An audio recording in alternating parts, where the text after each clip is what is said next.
card maneuver. Hi, my name is Irene with BrainStorm Acres, and Henry is behind the camera today. And we've been getting a few questions about some of my business things. People have seen me make glass pins, they've seen me do some enamel work, and they're wondering what I do with all these things. The answer is I sell them.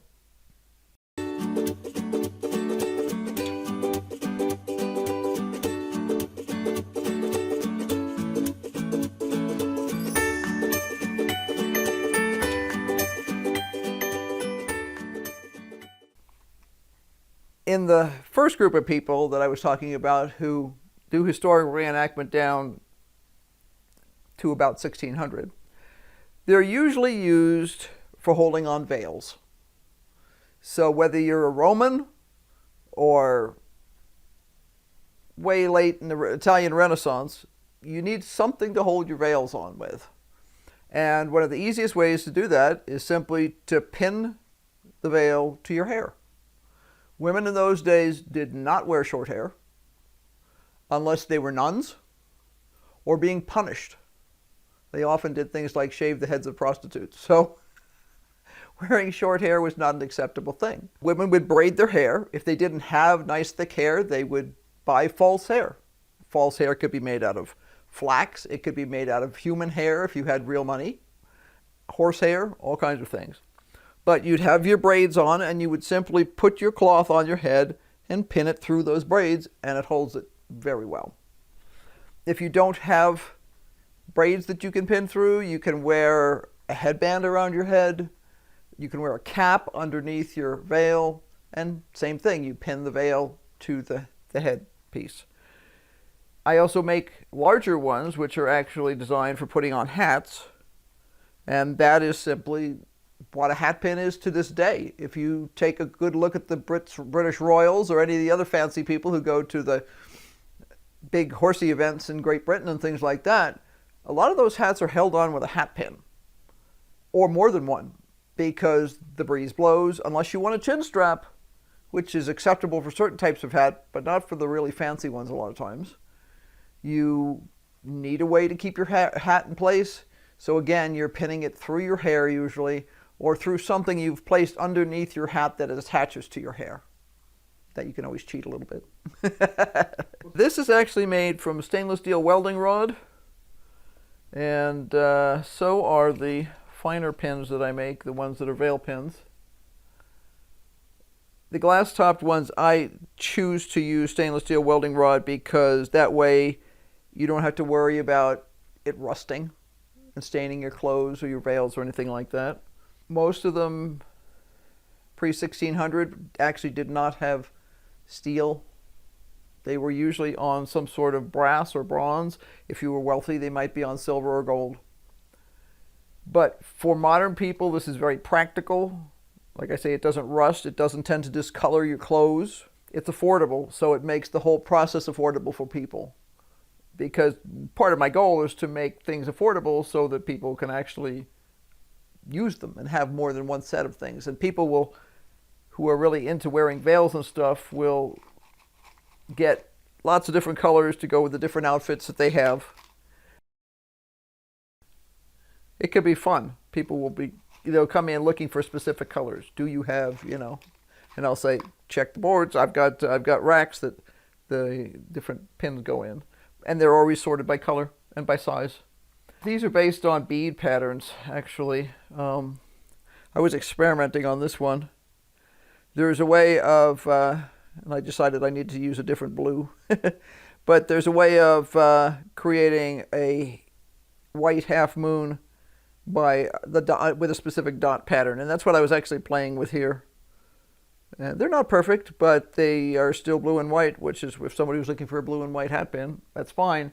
And you have to consider how picky you want to be based on, how much you're trying to match something. This is just based on a pattern that you find a lot on ancient beads. And they use the same patterns all the way down to Victorian times, so that works well. The colonials will often buy, and Civil War people too, will often buy the pins in sets of 4, and that's used for closing the top of a woman's jacket. Modernly, if we have a jacket and it's meant to be closed, we would normally put buttons on. Buttons were expensive, and if you think about it, where do you get the buttonholes from? Well, you sew each buttonhole separately, and it takes some time. If you gain or lose weight, suddenly your jacket doesn't fit well. Since most women spent most of their lives pregnant, that means you were constantly dealing with this thing of your clothes changing, clothes are staying the same size, but you're changing shape.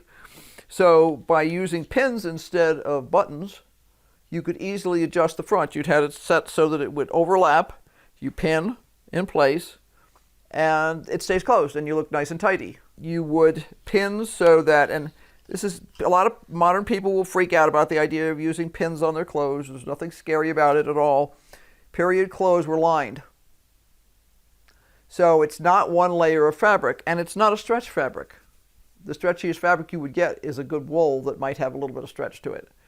But most of your everyday clothing would be wool on the outside, linen on the inside, and when you put a pin in, you put it so that it goes through the outside layers, and the pin part of it is actually tucked in between the layers of fabric, so it's not going to stick you. You can't catch your hand on it.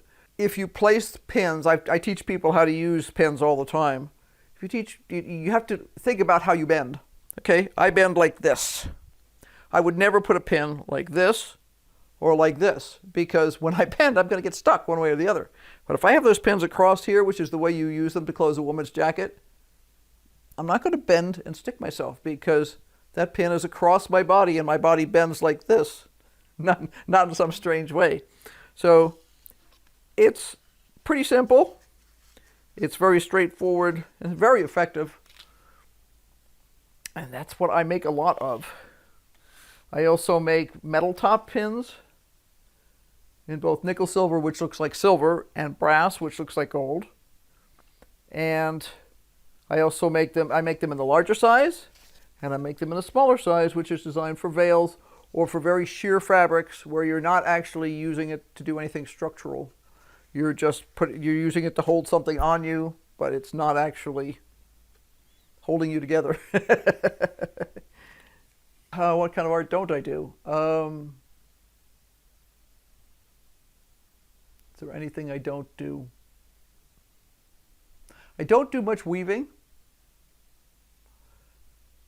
I certainly don't weave large pieces of fabric. I do weave belts occasionally, and I do a lot of string work where I'm making different types of cords and stuff like that. So in terms of fiber, I can spin, and I really enjoy spinning. I do not use a spinning wheel, I use a drop spindle. Drop spindle is super transportable. I can keep that in a pouch and take it with me. Spinning wheel is big and cumbersome and requires manly muscles to haul it around. Or even if you get a lightweight one, then you're still dealing with something that takes up room. I like fiber, I like glass, I like enamel, which is just a type of glass. I do various kinds of metal, wire. Once in a very rare while, under special circumstances, will cheat and use some of the modern epoxies that look like enamel, but I don't like to. I have for special requests for good customers. What else do I do? I haven't painted in a while. I shouldn't say that. I have painted in a while, just not paintings. I like doing calligraphy and illumination. So the calligraphy is, of course, the writing part of it, and the illumination is the pictures that go with the designs. And I really enjoy that. I have not had the time to do that in the last year or two, but prior to that time, I used to do it very regularly. Other than that, I have in the past done watercolor. Calligraphy and illumination is done with ink and gouache, which is a specific type of opaque watercolor. But yeah, there's not too many things I haven't tried at some point. I've always wanted to try pottery. I've never had the time to do that. I'd like to have more time to do a lot of the things I want to do. I want to do a bunch of more stained glass because I haven't done that in a while, but I have all the supplies. I still want to make a stained glass insert for that window. There's always something new out there to try. I enjoy embroidery. I love to sew. I will quilt once in a while, but how many quilts do you need? I always have to ask myself that question. The answer is I have enough for now. So I'm actually thinking about doing some stained glass and enamel work using some quilt patterns, but that's just a translation into a different medium, shall we say.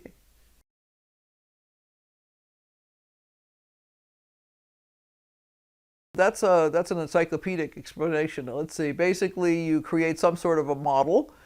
From the model, you make a mold. From the mold, you make a wax. And then that wax is placed in a container, which holds it in place, and you pour a special type of heat-proof plaster around it. Then that is placed in an oven, and it is burned. The wax is burned out. And flows out. We do as much as we can by flowing first because it's a lot less messy and smelly that way. And then once everything's hot and those molds are up to a specific temperature, you can pour molten metal into them. And that is how I do bronze and sterling. I can also do brass. Pewter just simply uses little molds that you make. And I can make them either from using old-fashioned techniques like soapstone, or I can create newfangled molds using room temperature vulcanizing materials, things that look like rubber and stuff like that, that are heat resistant, that you can pour directly into. Be sure to like, subscribe, and hit that notification bell because obviously we're going to be doing lots more around here. The garden is still not dead. The greenhouse is definitely not dead. I have a whole bunch of seedlings that need to be transplanted soon. And a whole bunch of things that have come up with pots, and we need to harvest our sweet potatoes and all kinds of things, and regular potatoes too. So, lots to go on. So, until next time, bye. Keep brainstorming. Clap, not flat.